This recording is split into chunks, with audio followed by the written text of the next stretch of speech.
Basically what I wanted to know is, to believe in religion and to believe in God, you need to take a leap of faith. And it's something that is not concrete. If you are up there, why did you create that requirement for people to take that leap of faith?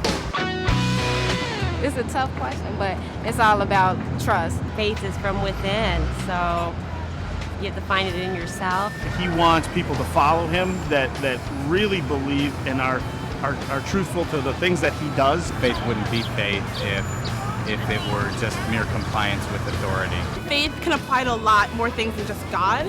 It's not one concrete answer, and everyone can kind of, interpret it the way they want, and so it can fit their lives better. It ain't something nobody forced on you.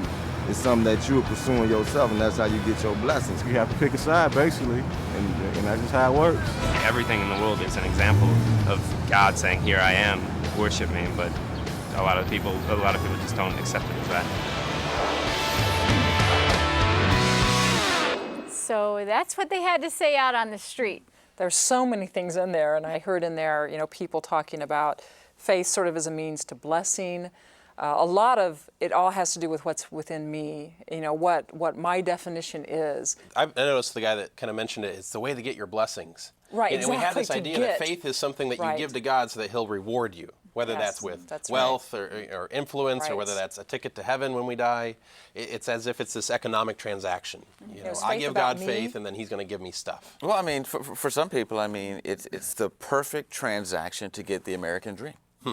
There you go. I mean, it's like I put in my faith part of it here, and God's going to give me a 3-car garage and a bunch of Cadillacs. So if you get your formula right, if you get your magic formula right, then you get what you want. But is it about me or is it about God? Well, and that doesn't work in life anyway. I mean, look at the true. No, I'm talking about set God apart. Do you get that when you decide who you're going to marry? Do you get that when you decide what job you're going to do in life? Do you get that when you enroll in a school? God could give us, he could get certainty. The way he could get certainty, that we would have certainty, is to just scare us, to taunt us, to do something to just so impress us that we just never have doubts again. The problem is he doesn't want certainty. He wants a relationship, to your point. What does Paul say in Corinthians? He says, knowledge puffs up, but love builds up. If we have that certainty, what happens? We become arrogant. We become self-righteous. We need faith because God isn't about just giving us perfect knowledge. He wants to transform our hearts. He wants us to make us into people that can love. And Risk does that. Right. We're not robots then? God has not made us That's scary. to obey. Oh no. Oh, you're taking out the buzzer. Taking out the buzzer. Okay. It's like an alien. Alien. This is my robot. Wow, check that out. So we have choice. We don't just do what God says to do and have a relationship with him because he has commanded it or created us in that way. And the faith that takes trust builds that relationship. But okay, because I have some magic. I did promise you the love potion. And what this potion does now, if you have somebody drink it, they will love you forever.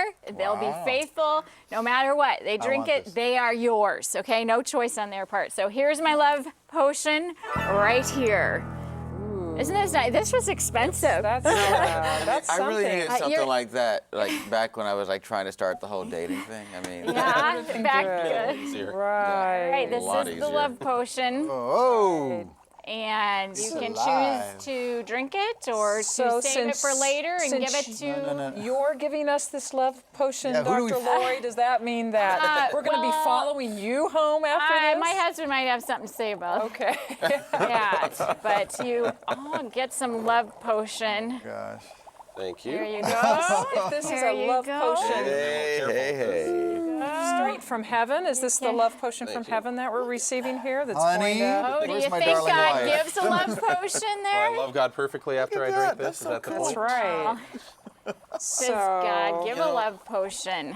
But can you really coerce someone into loving you? Can you give them a potion and then say, okay, now what kind of relationship would that be? Is that really love? I mean, if someone loves me because they have to and not because they want to. After a while, I don't know how that would feel. Well, only if you were on a total power trip for your entire life would that work, I think. Yeah. Well, the illusion might be kind of fun. I don't know. Yeah, yeah. For a little while. Illusion, I think that's an important word because it is, you know, an illusion that somehow this would really be a real relationship, like you're saying. It wouldn't be a real relationship. No. Right, it's going to run out. Right. Yeah. So is that how God is with us? Does He want us to drink a potion, Well, or I does He assume want God us is to make God, a choice? and He could have created us that way. He could have. Yeah. But, you know, and then there wouldn't have to be this faith question that we're talking about today at all, because we would just there'd be no all faith. There wouldn't be know, pain and either. There wouldn't be would rejection. pain. There wouldn't be brokenness. You know, Solve so many problems. if we didn't have to have faith, you know, if we all just kind of fell flat in our face and had to worship God and had no choice about it, that would be a kind of relationship, but that'd be like a slave to a master, not a friend to a friend or a lover to a lover. No choice for the person who drinks up. Yeah. No, I see no one's drinking. I think any of us would agree, if we thought about it for a little while, that choice has to precede love. If God is love, and we are to be in a loving relationship with God, then we've got to have the choice. The love potion's not going to work. Okay, how about this? I get the choice. The love potion exists. I get to choose to drink it. So God says, look, I'm not going to make you drink the love potion, but I'm going to give you the free will to choose it. And once you drink it, you never have to worry, you'll love me forever. Is that real life experience though? Like I choose to love God every day, but every day I got to make that choice over again. It's not like a once and for all drink the potion and you're good forever. Oh, that's a really interesting way to put it, because I think the way that some people have learned about what faith is, the idea is that, no, I've made that choice once for all. But you know what's funny? I mean, I remember a friend of mine telling me about the Puritans saying things like, I need to believe again every day. I need to have faith again every day. It's not outside the Puritans most So the people talk Puritans about. said more about, had more things to say than just, don't have fun. Well, I noticed that no one has had a drink of this potion. No. And we're going to try now another communication tool. And this is one that we use frequently on Ask God. And it's a guest favorite because you get to use the big words without paying the jargon jar. And this communication tool is called Ivory Tower.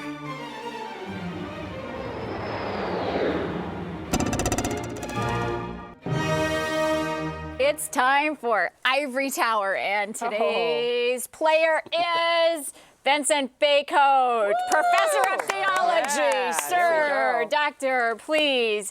Here is your question. What is God's purpose in requiring us to have faith? Answer? You have to understand the problem of our hamartiological deficiency, which affects our volitional abilities. You see, it's a word called depravity. We don't properly manage that depravity, then how could we ever get to regeneration, you see? Oh my goodness. Some people say that we do this by negotiating the prevenient grace that God has given us. It's an adventure. Other people say God requires faith as part of the way He works out His effectual calling to us. That leads to our ultimate transformation. All right. Woo! We're not worthy to be. Really? All right. No, you're done. Yeah, it's over. It's done. I'm sorry. You're Vince. It's done, Professor. We will be buzzing you now for using any of those phrases. All right, now it's our job to translate. What did he just say? Remember the question, you may have forgotten it. Okay, go back to the question. What is God's purpose in requiring us to have faith? Well, the one word that he ended on, which I thought was really good, was transformation. That the purpose of faith isn't just a golden ticket into heaven when you die, but the purpose of faith is to transform us into, the Bible says Christ-likeness or God-likeness. So faith is something that's active, not just a one-time, once and for all thing. So it's not all about getting what I want. On the other hand, it's actually for our benefit to have faith. Your relationship for our grows relationship as you with have God. It might be about getting what you want, but what you want will change through that process of there you go. transformation. I love the story in the Bible where Jesus encounters this father who has a son who's demon-possessed. And he is just desperate. And he brings his son to Jesus, and Jesus says, "Do you have faith?" And he says, "Yes, I believe. Oh, help my unbelief." And I just love that because I think that's where I live so much of the time. Yes, I believe. Oh my goodness, I need so much more faith. We don't have to have it all together. I don't have to have faith before I go to Jesus. And when we get back, those doubts, that unbelief that make us uncomfortable sometimes as people of faith, that D word, doubts, that's what we're going to deal with after the break.